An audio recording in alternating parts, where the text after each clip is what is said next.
This, ladies and gentlemen, is the best mac and cheese, deep dish, brisket impregnated, bacon infused deliciousness I've ever made.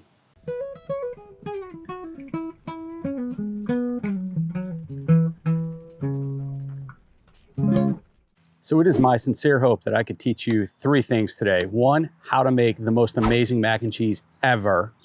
Two, pretty much anything could be made into a pizza and it's going to be great. And three, how to solve one of the biggest pains in the ass when you're camping, especially with young kids, and that's boiling macaroni. You know, being a scoutmaster and everything, we always wanted the kids to kind of push their boundaries, not so much eat hamburgers and hot dogs all the time on campouts. And they always wanted to do spaghetti. I tried to steer them away from spaghetti, ziti, whatever, because I could just imagine this giant pot of boiling water and you have to drain it. Now, I have colanders. A lot of times the kids don't have colanders. This is a nice kind of packable one. It kind of clips to the side of your pan and you could drain your water with this. Still a little dicey. A lot of times the kids want to use the lid and kind of just crack it a little bit and dump the water and half the pasta goes on the ground. Certainly a colander is going to work, but again, I just hated the idea of, especially the younger kids, boiling water. So my solution, regular old macaroni. For every cup of macaroni, you're going to let it sit in 2 cups of water. And after about an hour, hour 15, hour and a half, so you're gonna have to watch it, it's gonna get soft all by itself. And it's just super cold water now. So you can, drain it off. You could spoon it out. You could grab it with a slotted spoon. I just take this.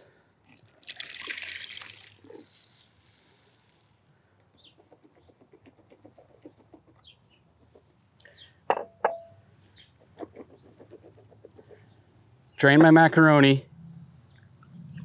And it's perfect for what we're gonna do today. You could absolutely do the box mac and cheese, but do yourself a favor. Make this once, even if you do it in the house. It's amazing. I got this recipe from Roger at the Kitchen Counter podcast. Great stuff, great podcast. He put this recipe out there and he actually did like a live podcast cook of it. And I had to try it and I'm never going back. This is just so savory, so flavorful. It's amazing. Now, when I do it, for family and friends, Christmas time, whatever, I'm shredding the cheese by hand. I'm kind of, if I'm camping, I'm probably not going to do that. So today I have 3 cups of just shredded cheddar cheese and a cup of shredded mozzarella cheese, trying to give it a little bit more of that kind of, pull on the pizza with the mozzarella cheese. So that's my mix. I didn't shred any of this by hand. I just bought it. Also, this morning I got up and I made my own dough. Totally optional. You don't have to do that. Get a pound of good quality bread, pizza dough already made up at the grocery store. Stuff is gonna be great. Just let it sit out for a couple hours. Let it kind of proof up, makes it a lot easier to work with. All right, on to the mac and cheese. I'm gonna fire up my stove. And I'm gonna keep it on high. I want this, this is kind of a smallish stove. Does a good job with the cast iron frying pan though. I'm gonna take my butter. I have half a stick of butter here. In goes the butter.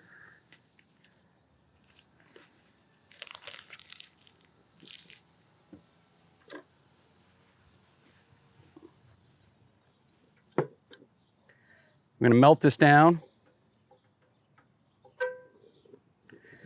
And what we're gonna do here is we're really gonna make a roux. We're gonna put equal parts flour in there, so half a cup of flour, and then we're gonna cook that dry, kind of uncooked flour taste out of it. So it's gonna become kind of a little bit of a brown paste.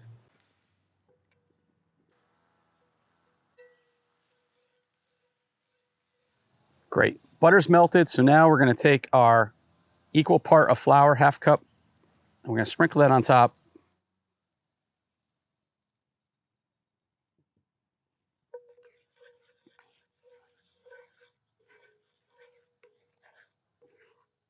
Just keep it moving. You do not want this to burn.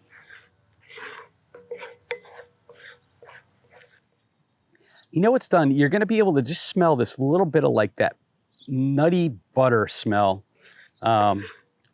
And you'll know it's close. And at that point, what we're gonna do is we're gonna add in 2.5 cups of whole milk.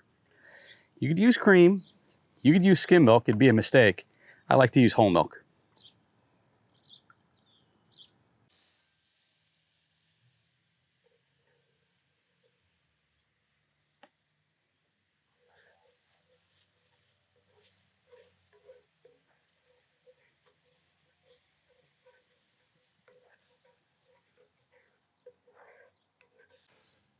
And that did clump up on me a little bit. I had that happen before. It's not a big deal. You're just going to want to keep stirring it until the clumps work themselves out most of the way. All right, I grabbed a whisk and I'm working all those lumps out. No problem at all. Now what I'm going to do is I'm going to take my dry ingredients and toss those in. So I've got a whole bunch of seasonings here. Again, description down below. Dried mustard, salt, pepper, a little cayenne. I'm going to give it a few shots of the W sauce.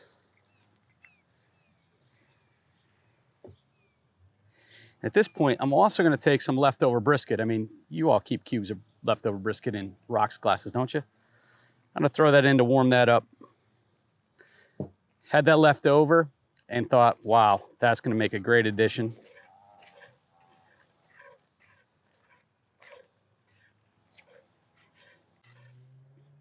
Okay, and now about a cup at a time, I'm going to add in the cheddar.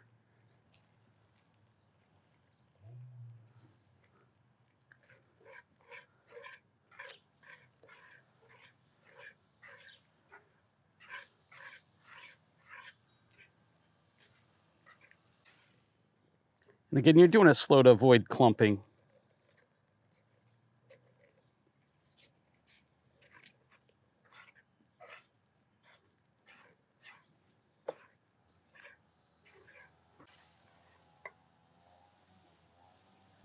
All right, the last of the cheddar goes in.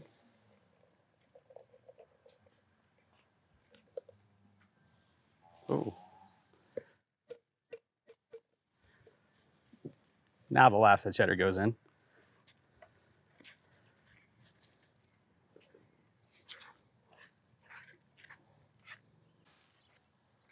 The smell that is coming off of this is amazing. You could see how creamy this is getting. It's getting pretty thick. But that's what you want for this. You want it to be pretty thick because we're going to stuff a pizza with it. Now, you don't have to put any meat in here. Again, I think that would be a mistake. But leftover brisket, I've got a whole bunch of bacon that I'm going to chop up and throw in there. You could go totally vegetarian if you wanted to. All right, let me get my mozzarella in there. All right, all the cheese is in. I'm going to turn off the heat now.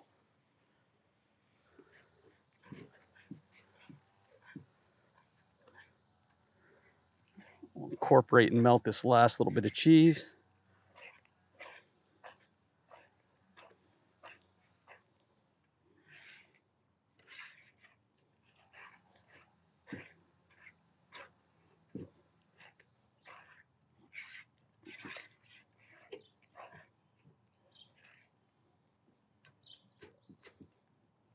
Yeah, look at that. That's what I'm talking about. Time to fold in the pasta.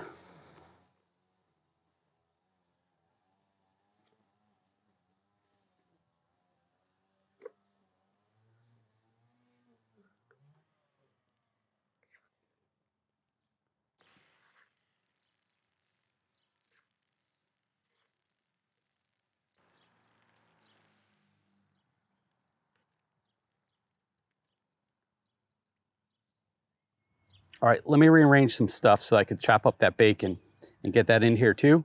And then what I'm gonna do is I'm gonna prep up our dough and we're gonna start building our pizza. All right, I moved some stuff around. I took the hot pan off of the stove because it wants to move around a little bit. This is getting very thick, so it was sliding. So I just have it on my Dutch oven trivet, resting there, ready to receive the bacon.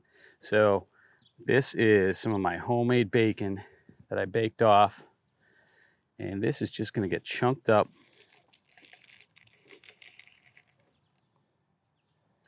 And wow, it's a little tougher than I thought, a little thicker.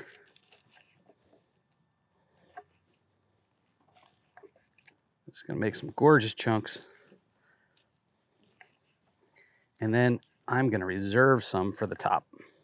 So I'm gonna reserve a good handful of this for the top. Give that nice presentation. The rest of this will go in. And we're gonna wanna give this a little bit of color, so we'll throw in some green onions, but again, I'm gonna reserve a little bit for the top. And we'll throw in just a little bit of parsley. And we'll fold.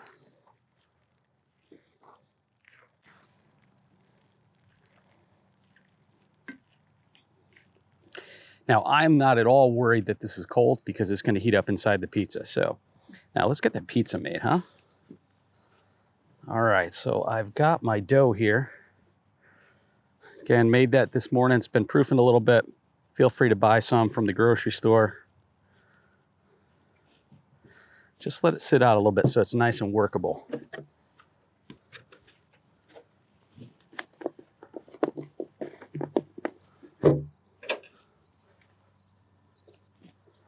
Nice. See how soft that is? So I'm going to be able to get this the size of a 12-inch Dutch oven, no problem at all.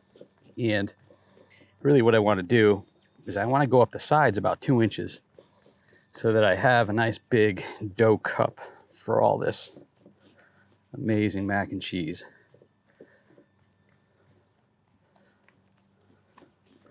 Let's take our lid. And again, it's tapered at the bottom, so I think I'm pretty good there. You can always fine tune it once it's in there. So let me do the swapperoo here.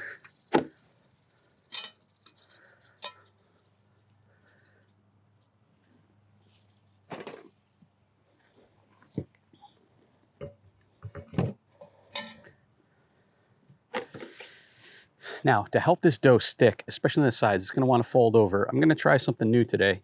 I'm going to butter the Dutch oven.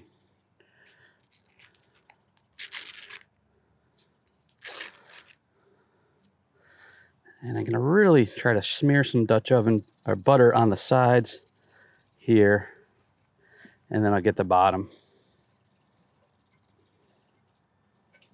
Like so. And I'm hoping that's going to help it stick. And that is a bit of a mess. But that's okay. All right. Let's see how we did.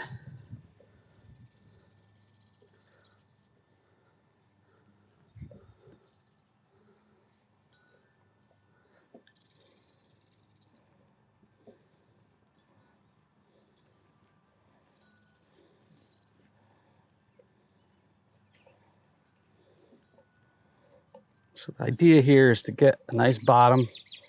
You don't want it to rip. It ripped a little bit here on the sides, but that's okay because I could just mold that back in.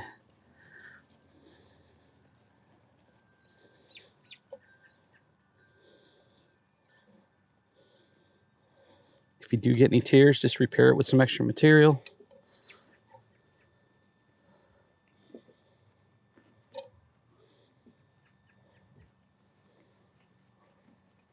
Just do the best you can.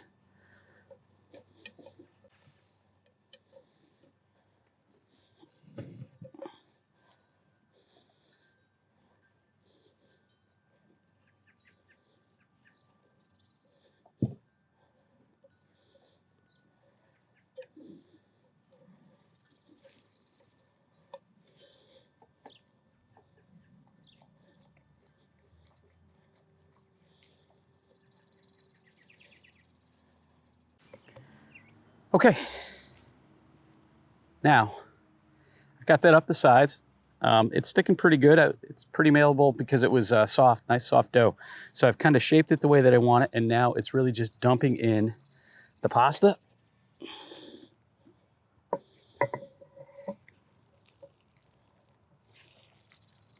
I'll try to dump it into the center.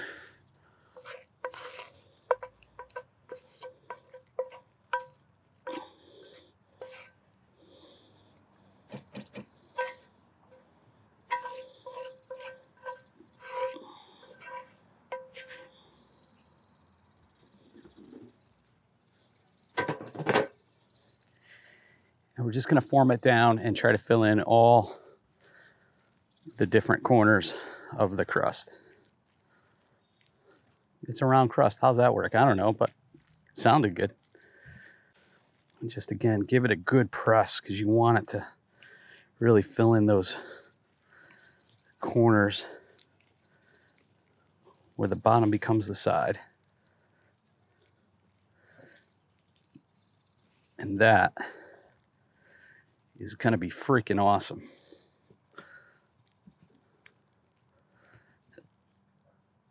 I'll spread that bacon around a little bit. Okay, now's the time that if you have some extra crust, you could cut that off so that it gives you a nice presentation. So I'm just gonna score that. And just get rid of that little bit of extra I don't need. You don't wanna go too low.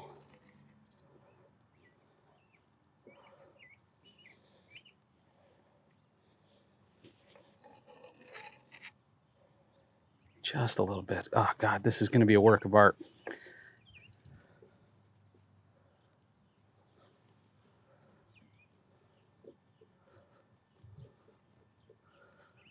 Okay, I'm gonna lid this up. I'm gonna fire up my coals. I'm gonna use the ring method on this. I'm gonna bake it nice and slow because I do not want this to burn. I'll be heartbroken if it burns.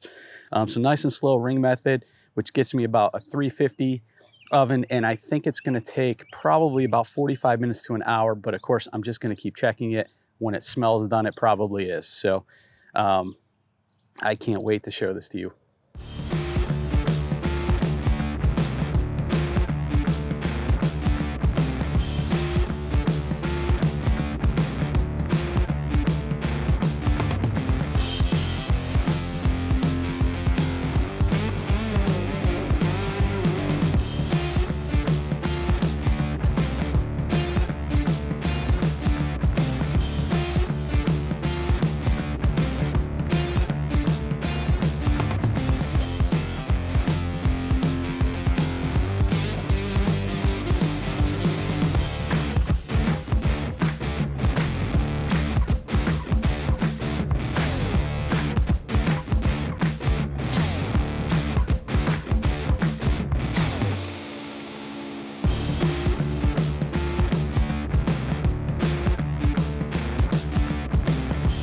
About 25, 30 minutes in, and now what I want to do is I want to do a special topping, and I thought, what could I add? Ritz crackers and butter, yeah. So I've got some butter here. I'm gonna throw in my pan. Let me get that going.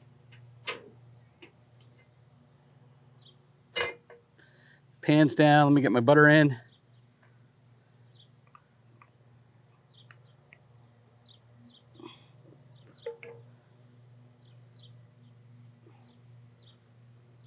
I don't think I thought that far enough ahead. I got my crackers here, so I'm just gonna crush them up right in their package. I think 2 packages are gonna do it. They're kind of those little snack size guys.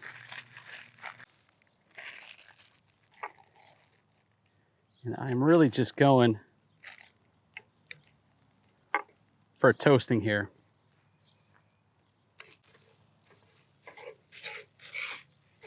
All right, I think that's good. They're gonna bake a little bit more, definitely inside the Dutch oven. So I've got that butter kind of melted into those crumbs, and let's get those on top of the pie.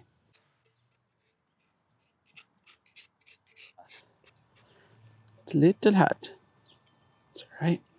Now let's get some of that reserved bacon on there too, so it gets nice and warm through.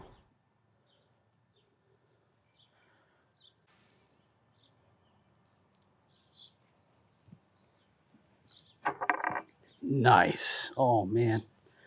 There's a little. It's kind of pretty set there.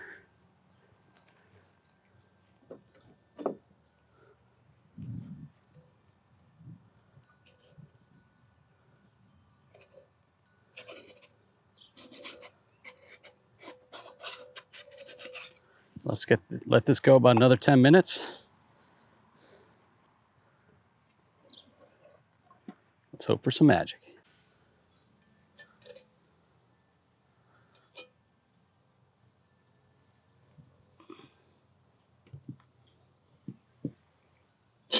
Oh my, I think she's done. This looks amazing. Now, this is always a little dicey. I'm gonna try to take this out all in one piece.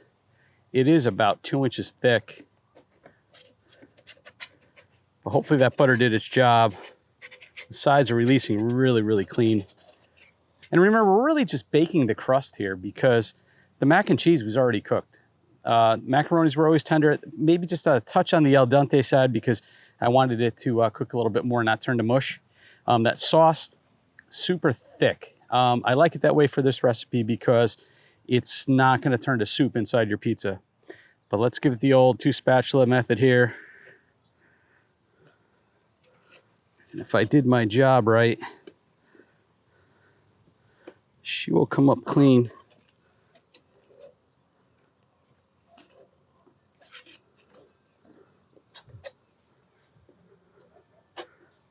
It is still pretty hot.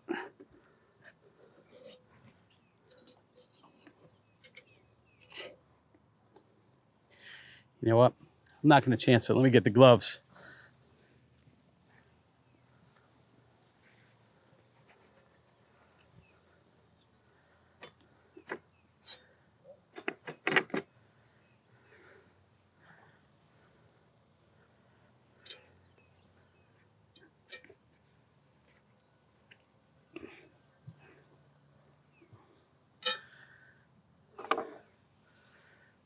This is so thick.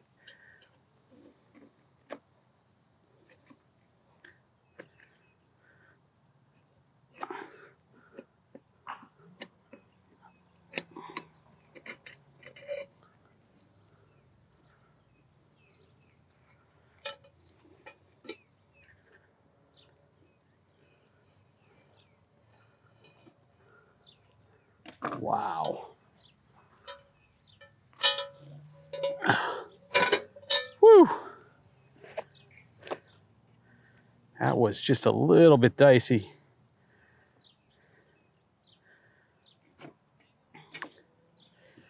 The store-bought crust is just a little bit more, not firmer is the right word.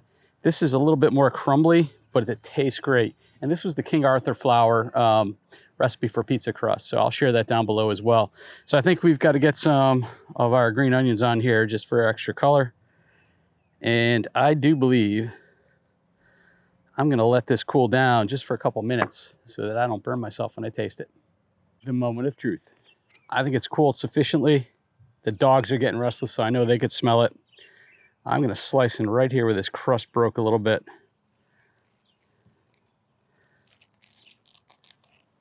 And see if I can get a nice clean cut.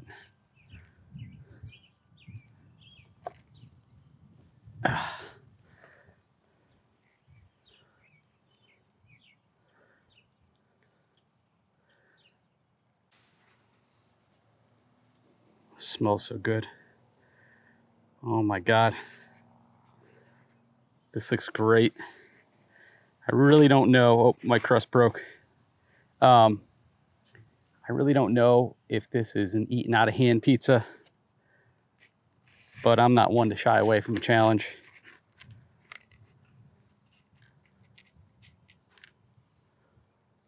Man.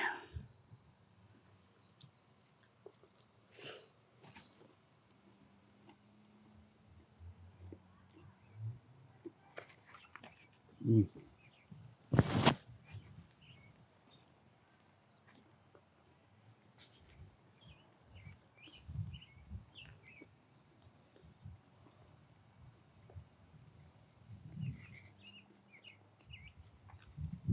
Wow. This is an absolute, I say it all the time, absolute home run. First of all, we didn't boil any macaronis. Macaronis were soaked in water. No chance of anybody getting burned.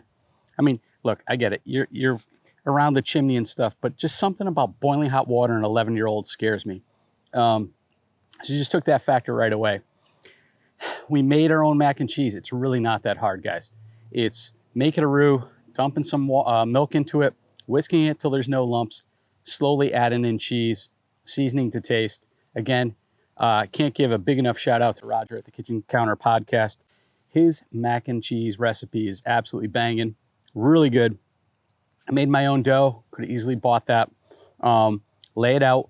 I do like the idea of buttering the sides because I think it did give it a little bit of that stickage on the sides. Otherwise, what happens is sometimes it falls in. Now, that's not a big deal, especially if what you're putting inside isn't super hot.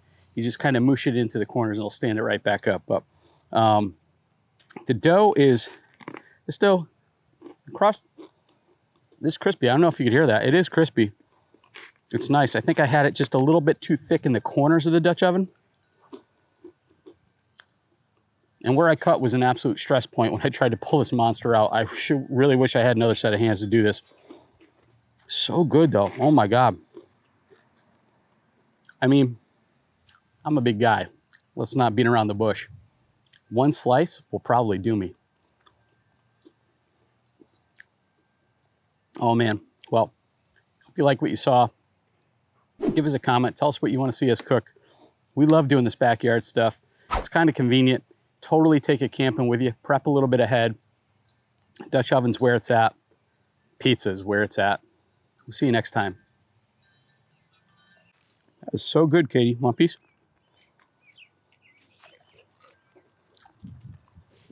Where's Lou? Come on, Lou. Want a piece? That's good, huh? There. More. Oh, Louie got you.